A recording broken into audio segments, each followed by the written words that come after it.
Pumunta ang mga kapatid ni Dondon sa barangay at sinubok makiusap na palayain siya. Pero pinabalik lang sila kinabukasan nang dumating ang complainant.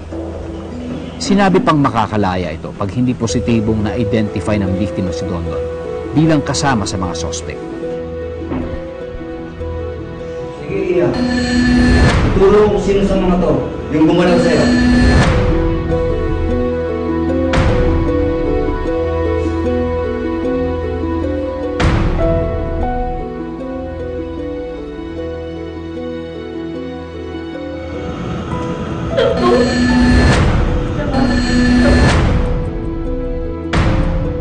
Tinuro niya yung dalawa, si Jeffrey at si Roger. Nagsama tayong magulang. Di ba tatlo sila? Isama mo yung isa?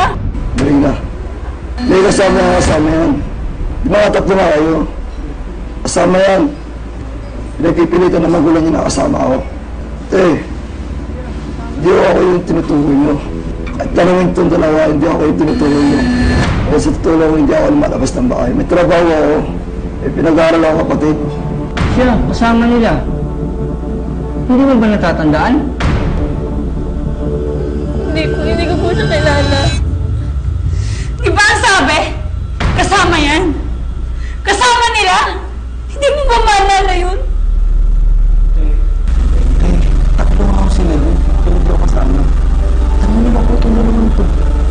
Parang nawala yung magulang. Huwag niyo nga akong hulaan. Ikaw yun. Magulang niya kayo. Hindi niya ganyan yung anak ko. Paano ko nakuha? Pagkatapos ko, pinapirma kami rin. Yung pala, increase na pala yung sana. Tapos pinasitigay. Dahil menor de edad, tinurn over sa DSWD Las Piñas sina Jeffrey at Roger. At kinalaunan ay napag-alaman na nakasaksak ang isa sa kanila sa loob ng pasilidad. Pero habang nakadetina doon, makakatakas din ang dalawa.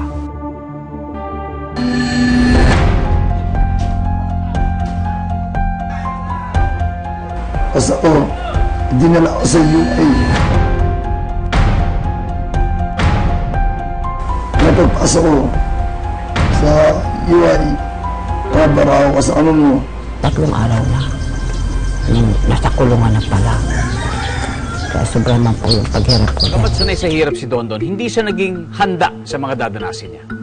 Ang dating responsabling kuya, ngayon, ay binabansagan na. Rapist. Ang maraming tato. Ikaw, wala kang tato.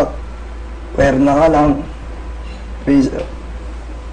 Pagdating ko ron, ipinasok ko sa buyon.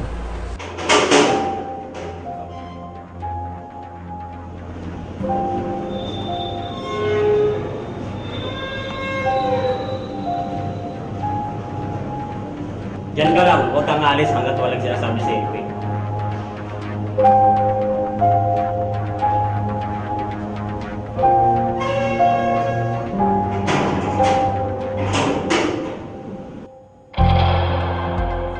Sa may Las Piñas City Jail, UI. Isang linggo ako sa CR. Walang chinelas, nakapaalang, babad sa tubig. Nagkakaroon ako ng sakit na alipuna. Dahil nga, wala pa raw timbre yung epe na palabasin ako. Sa linggo, gabi, dumating yung epe. Ano bang kaso nito? Rape? Rape? Ito walang hiya ka lang to eh. Alam mo kung sino mabait oh. Hoy, hindi ka nga.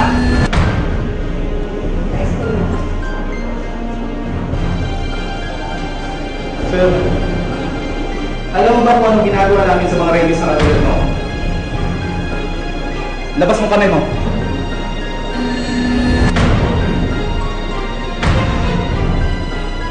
Na ganyan ako, yung dulo ng daliri ko.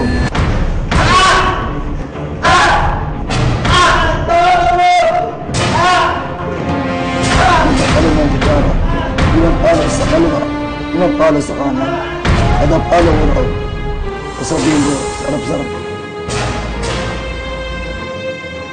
Wala akong magawa, kahit yung mga namumulong sa kulungan, hindi pwede mga ilan dahil Baka sila para sa amin